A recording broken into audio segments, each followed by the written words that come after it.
Hey everyone, I'm Melissa from Knitting the Stash, and this is episode 62 in the series. I'm gonna call this one the Ramblin Ram, and I hope it'll become obvious pretty soon. But it's also an episode where I have a wonderful chance to interview Kim Goodling of Vermont Grandview Farm, so we're gonna get that in here. And I've got the Lenten vest to talk about just a little bit. So it's a kind of action-packed episode.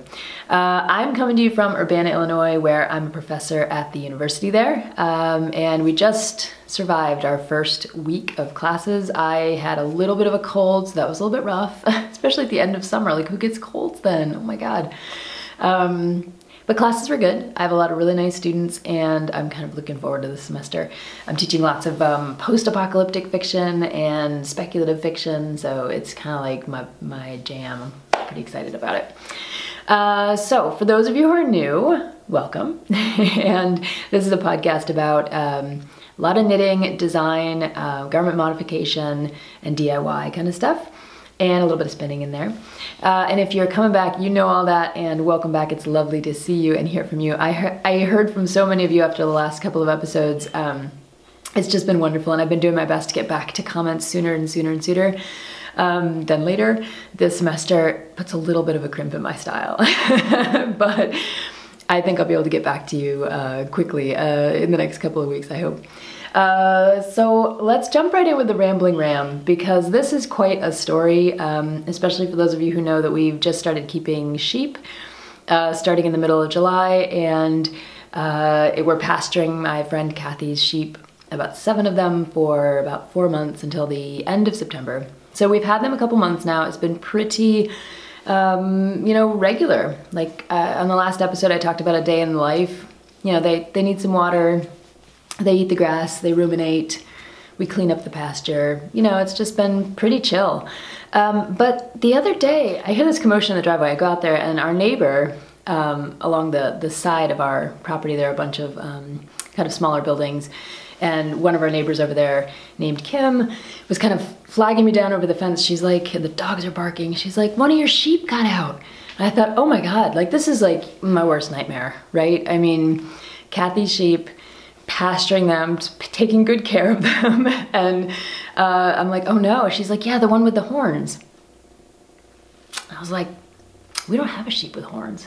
So I was like, well, maybe she means it was Little Mouse, because he's kind of like the black sheep of the family, literally. He's the little black Finn who's very separate. So I was like, okay, I'm gonna check this out. So I run over to the fence, and there's what looks like a goat on the other side of the fence. Now this is just at first glance. It was a very slight animal, kind of small, motley colored, had like a mane of fluffy hair, and huge horns. And I was like, well, whew, at least it's not one of our sheep who's jumped the fence and we have to try to get back. But then you're like, wait a minute, there's a ram on the other side of the fence. So this is it turns out it's a ram. It's not an ewe. It's a boy sheep who is fully boyed out, like ready to go. And I immediately call Kathy, because I happen to have my cell phone on me, and I'm like, Kathy, so hey, we've got a animal on the other side of the fence.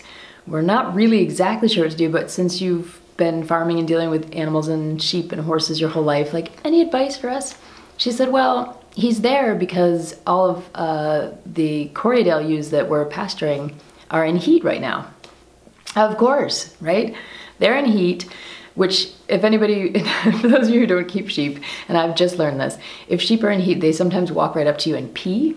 And I was really kind of like, they've been doing that lately, and then I talked to Kathy at our normal meetup during the week, and she's like, oh yeah, they're in heat, so they pretty much are just like looking for a lamb around somewhere. I'm like, okay. So this ram was very attracted to our sheep, and Kathy's like, well, the best thing to do is to get the sheep in the barn, and the ram will want to go in there, and then you kind of keep them in separate stalls. So easier said than done. And we're also thinking to ourselves, we've got to keep Kathy's sheep separate, because what we don't want is a ram to be running around the pasture and like basically having sex with all the sheep, and then potentially impregnating them when Kathy wants them to be bred with another rams. Anyway, it could be like a disaster. So the first thing we do is round up the sheep and get them in the other side of the barn, away from where we think we might be able to get the ram. And then the ram just begins circling the property more and more. He's so interested in the sheep that he's not running away from us. And it's me and Spencer and Kim, and we've kind of like, we're triangulating, we're trying to figure out how to get this guy. So we're opening up various fence gates, and we're kind of trying to like corral him in various directions, and then I'm like getting the dogs inside so that if he gets in the backyard, then they're not going to eat the ram. It was crazy scene. At one point I opened the gate on the driveway, and the ram had come around the front of the house and was standing right next to our car, just kind of like looking in. I was like, okay fella, let's figure this out. So we eventually, long story short, we got him around the side of the barn. We have a little gate. We kind of flushed him through the woods into the gate, into the main part of the barn, and then he hopped into one of the stalls that we had left just a little bit open, and we shut him in. So he's this prisoner in the barn now, and I'm thinking, well, whoever lost this ram found the right people, because we not only knew how to like corral him with the three of us, but then we had a barn and we had straw. We didn't have hay, so Kathy brought some hay over. We had water for him, a little bit of corn. He was hungry, and we started our search. And after a little bit of time and a couple of ads on Craigslist, we found his owner, who proceeded to come get him. And it turns out he lives at a farm about a mile as the crow flies from here, maybe half mile as the crow flies from here. And he forded a river, apparently, either over a bridge or through a river to get to our sheep. And the best part, I mean, if all that's not a great story, the best part was when the owner contacted us via email. He said, well, I don't have a record of the ear tag number, you know, because we were like, well, tell us your ear tag number and we'll, you know, give you the ram, because we want to just go home to anybody. He said, I don't have a record of the ear tag number, but I do have surveillance footage of the ram leaving our farm. So he sent along a little video, and it's the ram walking down the driveway. I'm gonna put it in here so you can see it. It's the ram walking down the driveway, and he kind of looks back like, hey, yep, I'm out of here. So, and you could clearly see that it was the ram we had found. So anyway, that was our crazy story for the week. It turns out if you keep sheep and they're used and they're in heat, they may attract rams from around the neighborhood. And then you have to deal with them. So that's an exciting moment in farm life, I have to say. Okay, I'll move on, for those of you who aren't into the sheep details, to some knitting. How about that? So it's a beautiful little vest made out of linen, and I've worked with plant fibers for a couple of different garments. One was a tank that I did as a sample for Kelborn Woolens, and one was a hemp sweater that I did for Spencer back when you couldn't get hemp in the United States and you had to import it from Canada. So I've worked with plant fibers a few times. I haven't worked specifically with linen. This is 100% organic linen from Quince & Company. It's their Sparrow yarn, and it's quite beautiful, I think. And I followed the colors that up from another project page. It's a beautiful combination of colors in which the main body color is a kind of marled color made up of the other two colors that you then use as your contrasts for the ribbing on the front and the hem. So beautiful yarn. And I'm going to talk about this sweater more in the next episode once it's totally finished. You can tell there are strings and ends hanging out everywhere right now. And what I wanted to talk about with this is I have a good opportunity to show you how finishing will actually affect a sweater in huge, huge ways. So you can see that it looks right now like this side of the sweater is a little bit bigger and hanging a little bit differently than this side of the sweater, right? This side looks a little bit, maybe a little bit bigger to you. It's hard to tell in the camera, right? But part of what's going on here is that this arm on the side that looks a little bit smaller has been finished. And in this particular pattern, the finishing on the arm is an applied I-cord around the edge here. So you're picking up stitches and then you're working your I-cord. And I think you can probably pick that up a little bit in the camera. I'll lean it in here so you can see that I-cord edge. And what that I-cord edge does to this garment is it just pulls everything together. So not only under the arm here, but all of these stitches in the front and everything around the back, it just gives it shape. And I saw this happen with the Kelborn woolen top that I knit the sample for. The same kind of thing happened. It was a very simple knit armhole, and it just doing that just cinches the whole thing up. So over here you can see it's really just kind of baggy. It produces a very different feel to even the front of the vest in the back of the vest and the whole side, right? It just kind of like looks a little bit baggier. Whereas over here, it has this much more kind of finished, cinched up look. So all of this is to say, it's really important to finish your knits. And even if you're like, oh, armholes, you know, this is just a vest, I don't really need to worry about it. It's important to finish them because those edges, not only, you know, to protect the yarn from unraveling, of course, and things like that, and getting other problems, and not just to make it look nice, but it's a very structural part of a garment because it does kind of cinch everything up and pull it all together. And when I show this to you in the next episode, you're gonna see that this side over here that's looking a little bit baggy and out of shape is gonna be totally different once I apply that I-cord to the armhole. So stay tuned for that. And again, this is the Lenten Vest by Natasha Hornby.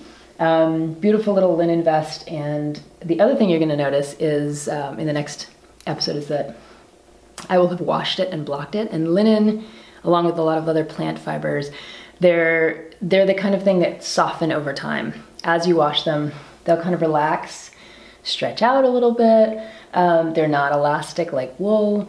So they're gonna soften and kind of stretch out, and this vest, which looks a little bit short, this inseam over here is only 11.5 inches long between the armpit and the top of the ribbing, and which is very short for me and for a lot of people. But once this vest is washed and worn, it's going to kind of relax and stretch out, which is what we saw with Spencer's sweater, and why I chose to make this sweater in a slightly smaller size, because I knew that it was the kind of material that was going to kind of have a little bit of a drape to it after it was washed and worn. Okay, more on this sweater next time around. Now it's time to get to our interview with Kim Goodling of the Vermont Grand View Farm. So let me tell you a little bit about Kim first before we bring her in. I did an interview with Kim on the blog. We did a blog spot last weekend. So you can go over and catch up over there for some basic background information. But Kim Goodling runs the Vermont Grand View Farm, and the mission of their farm is really, I think it's three-part as far as I can tell. It really seems to be about sustainability and raising healthy sheep and lambs and good fleece. It seems to be about education in terms of not only educating people who come for farm stays or people through some online classes that she's offering to educate new shepherds. But she also homeschooled all of her kids, so she's really into education. And then the third part of their mission really seems to be about mentoring, and that's also what's going on with the shepherding classes that she's offering. So their farm is has been around for a long time. She talks a lot about homesteading for I think about 30 years at this point. So she's a real expert in these areas, and I found her to be really warm and someone you could kind of connect with, and it makes sense because she's mentoring a lot of other shepherds out there in the world and running these online classes. And we're going to talk about all those different things in this interview. So let me bring Kim in and we'll get started. Hey Kim, how are you doing? Let me start by asking if you can give us a little bit more, tell us a little bit more about how and why you started working with sheep and Gatlins in particular, because I know you guys have a Gatlin flock, and so it'd be great to hear a little bit more about it.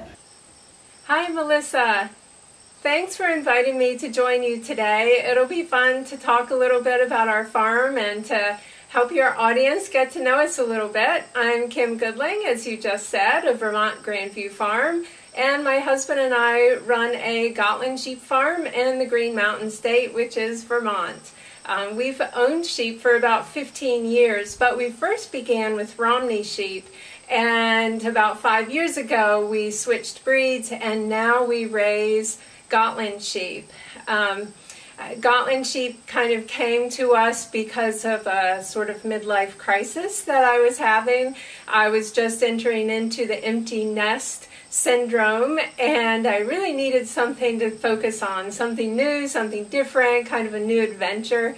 And while getting a different breed of sheep is always a new adventure, a friend had given me a book called Pure Wool by Sue Blacker, and in her book she highlights different breeds of sheep, and when I read the chapter on Gatlin sheep, I was all in. That's all it took, and I said, okay, this is the breed of sheep that I want to get me through the next phase of my life.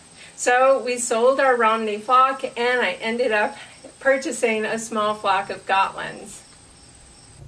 Oh, that's awesome. Great. Okay, so and could you even tell us like just a little bit more about Gatlins as a breed? Because I think people would be interested to know a little bit more about the sheep themselves. Gatlin sheep are a fairly new breed in the United States, actually.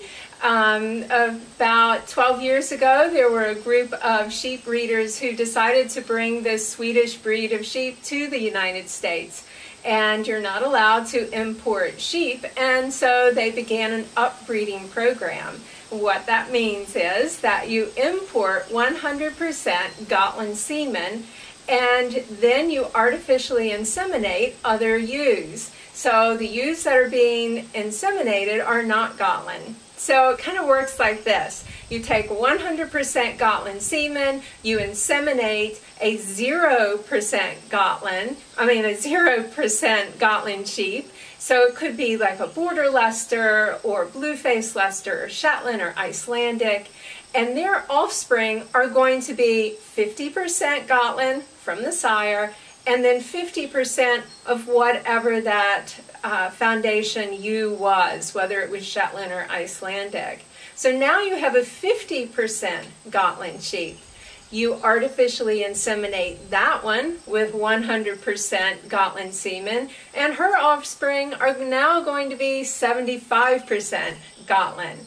So in doing that, you see that very slowly the percentages creep higher and higher for Gatlin sheep. And currently in the United States, there are Gatlin sheep that are around 98.888%. So we're pretty close to 100%. We'll actually never reach 100%, but we're pretty close. So that's a little bit about the history of the Gatlins coming into the United States. They're actually originated from Gatlin Island, Sweden. And in Sweden, they are raised as a pelt sheep. The breeders there are breeding them for amazing gray curls that have a lot of luster and a lot of silkiness to them. And they like that because they're selling the pelts from their sheep. In the United States, most of the breeders are breeding them for wool. There aren't very many Gatlin sheep farms in the U.S. that have a pelt business, though as the farms grow, that industry certainly could come about in the U.S., but not so much right now. So Gatlin sheep are known for their gray curls, and one thing that makes them very different from other sheep breeds is that their wool has no crimp. All it has is that silky curl. So when you knit with it, the knitted fabric has a lot of luster, a lot of shine, and a beautiful drape. It's not going to have that springy, squishy feel that you might get with like a Cormo or Merino or Romney, but it still has some wonderful properties.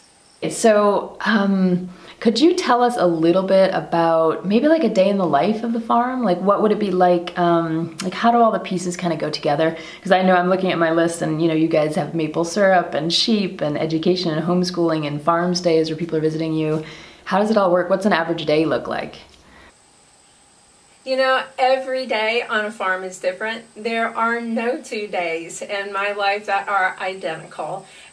Every day is very different, and it's interesting when people come and visit our farm. Sometimes before they come, they ask me what exactly is going to be going on at the farm while I'm there, and I always say, I have no idea. You know, farm life doesn't happen on a schedule. It doesn't happen in a predictable way. You just kind of take it as it comes. Certainly there are seasons in life on farms, and that's kind of how I look at our life here, is more in chunks of time rather than individual days. So in the spring, that's what we call maple sugaring season and lambing season. Those are the two first products that we raise on our farm for the year. And they happen at the exact same time most of the time. So we do have our own very small maple sugaring operation on our property. And it's great. We love doing it, and it happens in the springtime at the same time that lambs are being born. And then in the summer, most of our focus is on keeping the sheep happy out on pasture. I do a lot of fence moving in the summer, and making sure that the sheep are rotating through our pastures, making sure lambs are growing well. About midsummer, that's when I start selling the lambs and they go to new homes. And summer is our busiest season for our farm stay guests as well. We have a farmhouse suite that we rent to guests throughout the year, but summer is definitely one of the most popular times that people like to come to the farm. So we're quite busy doing that as well. And then in the fall, that's kind of our festival season. That's when you'll find us going to sheep and wool festivals and sheep shows, and selling our yarn. And it's just a great kind of culmination to a whole year of growing wool and growing sheep. So that's what we do in the fall. And then in late fall, we're putting the rams in with the ewes, and we're getting geared up for breeding season. Once breeding season comes to a close, then our life here on the farm kind of slows way down. Winter time is my downtime. It's my time to kind of do some knitting, get caught up on updating websites, researching new projects, and just kind of taking it easy. I do a lot of snowshoeing in the winter with my 2 border collies. So it's really my time to kind of rejuvenate and rest up for the next busy season. Okay, yeah. And so if someone were to come for a farm stay, what would that visit kind of look like? Is there like a typical schedule, or is it like more of a choose your own adventure kind of a thing for people who come to visit your farm? So when people come to stay with us for a farm stay, they stay in what's called our farmhouse suite. It has 2 bedrooms, a living room, has its own bathroom, and a small kitchenette. We always invite our guests to tag along and do chores with us, which some of them like to actually do the work with us. They want to get their hands dirty, they want to get in there and help us muck out the barn and haul water or stack the hay, whatever we're doing. And then other people like to watch us doing chores. So everyone's different in how they want to participate once they're here. But our goal for our guests is to show them a little bit of what we call authentic farm life is all about. I've come to realize that there are 2 different kinds of farm interactions. You've got what I call agritourism, and you've got agritainment. And the 2 are often confused. On our farm, it's more agritourism. That's where I'm inviting my guests to step into my life here on our farm. Whereas agritainment is when you're inviting guests to your property to be entertained. You might have a corn maze or a hay wagon ride or something like that.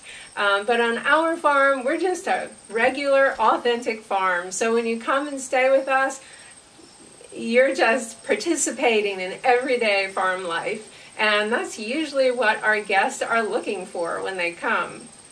That sounds like so much fun, and I like the opportunity, it sounds like, to do a lot of different things and get involved in different ways. That's cool.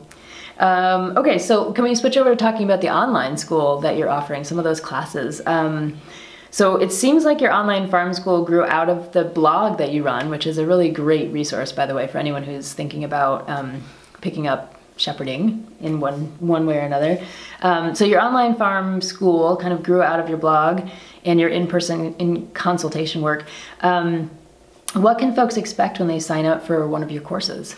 Okay, so you've asked about my online courses that I've just started offering. This whole idea came to me last winter in sort of a panic moment, you might say, when I was faced with realizing that we needed to build a new barn this summer and trying to think of some creative ways that I could finance this barn project. And so I decided that I would put together some online courses because it just seemed to be a natural extension of what I'm already doing on our farm and what I do through our blog. I've been writing my blog for about 15 years, and it started out kind of as just a running narrative of what we do on our farm, but through the years it transitioned more into like an instructional blog. I talk a lot about different issues centered around raising sheep and processing wool and being involved in agritourism, and so it just sort of evolved into this more instructional blog rather than just a kind of running narrative of our life here on the farm. So teaching online courses just kind of was seemed to be the next step for me. I'm a teacher at heart, and by profession I used to teach in public schools, and I homeschooled my children all the way through, so I definitely have a lot of teacher in me. And it just seemed like a great way that I could give back to the community that gave so much to me when I was first learning how to raise sheep. So I've got several courses already lined up and ready for people who are new to owning sheep, because I just really wanted to reach that population of people to help them get their farm ready, and then once they have their sheep, to help them know what to do.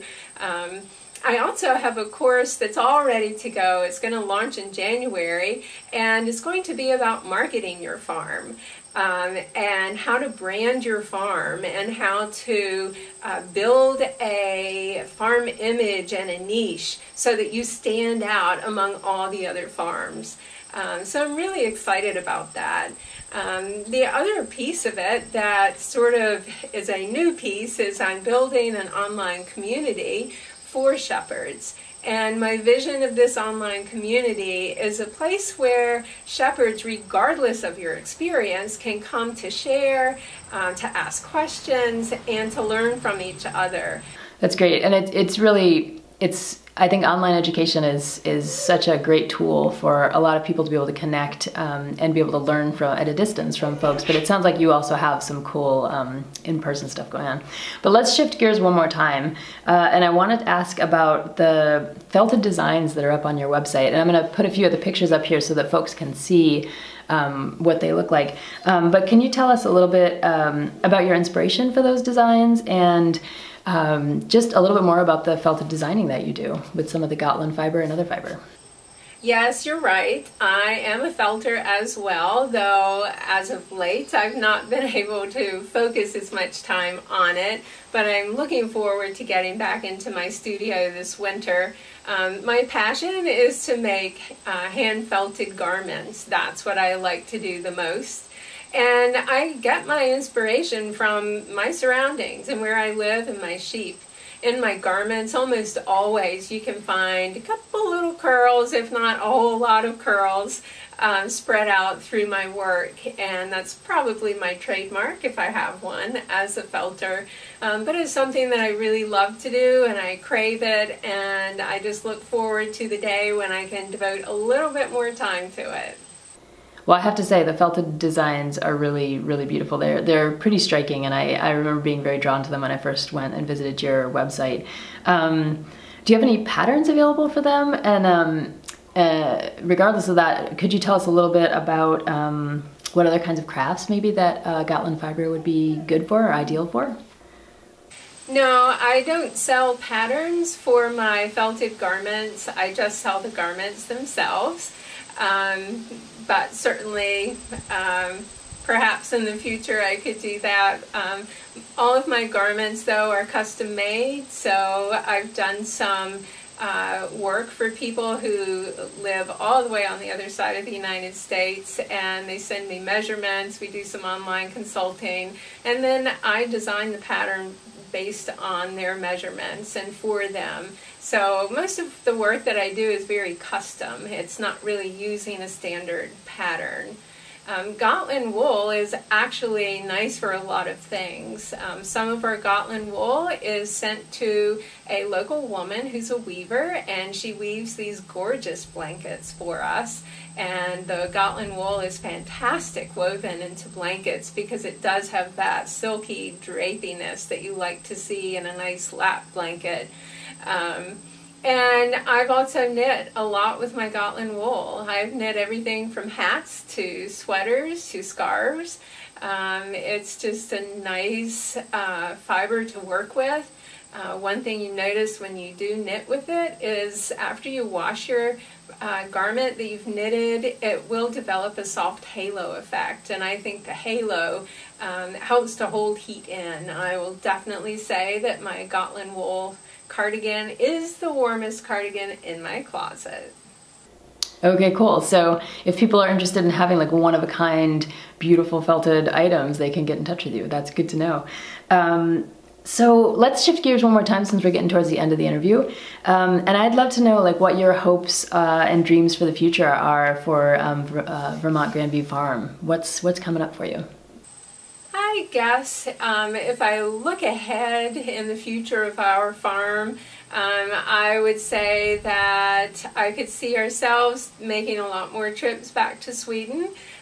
This summer we made a trip, actually took a tour group of 12 people over to Gatlin Island, and it was just an amazing week. We stayed on farms and visited farms and saw sheep and more sheep and more sheep, and it was just fantastic. So I do see doing a few more trips and taking more people. I've had several people contact me and say, oh, I want to go next time. So I am starting to think about another trip, so definitely that's in the future. And then we've got a couple of things up our sleeve that you'll just have to wait to hear about. And when they unfold, I'll definitely let you know. Oh, that's so wonderful to hear. It's always exciting to know that there are new and like inspirational things that are going to be happening, especially on small farms, you know, with independent folks out there doing it. That's so great. Cool. And Kim has offered to one of our viewers in the continental United States some maple syrup straight from the farm, straight from Vermont Grandview Farm. And I thought I'd ask, of course, if you could say a little bit about the maple syrup that you're donating for this giveaway and kind of entice us a little bit. So yes, I've donated a little bit of syrup from our own farm as a giveaway, and this syrup is made right here on our own farm. We tap our trees and we take the sap and boil it down into syrup. So we usually tap anywhere from 50 to 75 trees, so we're doing a pretty small operation here.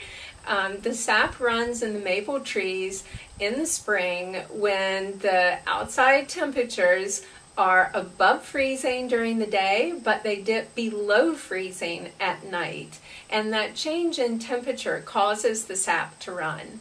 Then we put a little tap into the tree and hang a bucket on it, and the sap drips into that bucket during the day.